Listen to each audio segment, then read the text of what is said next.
Semua orang tahu mendaki gunung itu bahaya.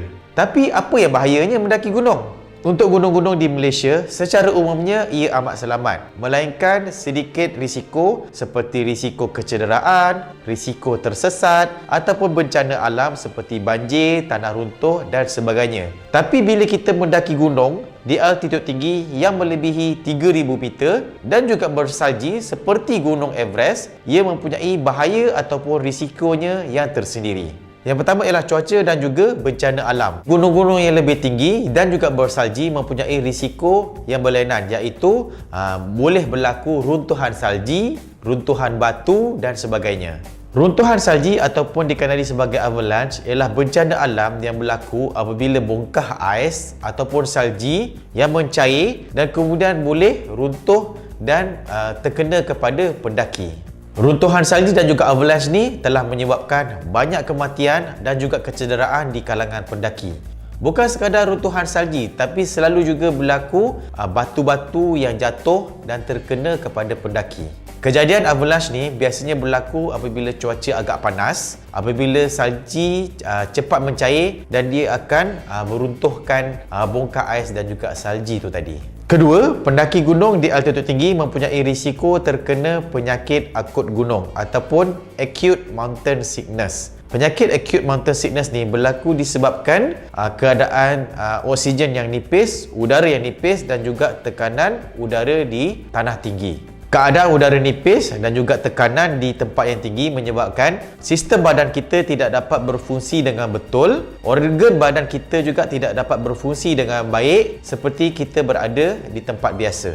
Acute mountain sickness ni ia boleh menjadi lebih parah apabila paru-paru kita boleh berair dan dikenali sebagai high altitude pulmonary edema, dan juga boleh menyebabkan otak kita bengkak yang dinamakan sebagai high altitude cerebral edema. Kesemua penyakit ini sangat-sangat berbahaya dan boleh membawa kepada maut jika kita tidak rawat dengan segera. Ketiga, keadaan sejuk ekstrim juga sangat berbahaya kepada pendaki gunung. Penyakit yang disebabkan keadaan sejuk dinamakan sebagai cold injuries, di mana kita boleh terkena penyakit seperti hypothermia, frostbite dan juga frostnip. Hypothermia ialah keadaan di mana badan kita kehilangan haba secara mendadak dan ini menyebabkan kita berasa sangat sejuk, kita akan menggigil dan kita tidak dapat berfikir dengan betul dan kita akan hilang keseimbangan badan. Frostbite pula ialah penyakit di mana anggota badan kita terutama jari tangan dan juga kaki menjadi beku dan boleh menjadi reput. Jadi kita boleh kehilangan jari tangan dan juga kaki daripada cold injuries yang dinamakan frostbite. Satu lagi iaitu frostnip. Frostnip ialah kecederaan yang lebih ringan yang biasanya terkena kepada kulit kita. Biasanya terkena kepada kita punya bahagian pipi dan juga hidung.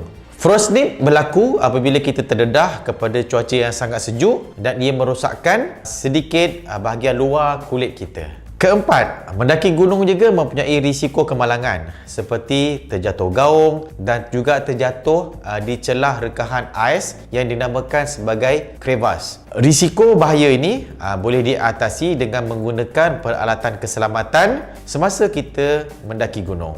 Jadi, untuk kita mendaki gunung, kita perlu melakukan persediaan yang rapi dengan peralatan yang sesuai untuk menghadapi risiko bahaya mendaki gunung. Kebanyakan risiko dan juga bahaya ini boleh diatasi dan boleh diuruskan dan boleh membawa kita ke puncak gunung dan kita turun dengan selamat.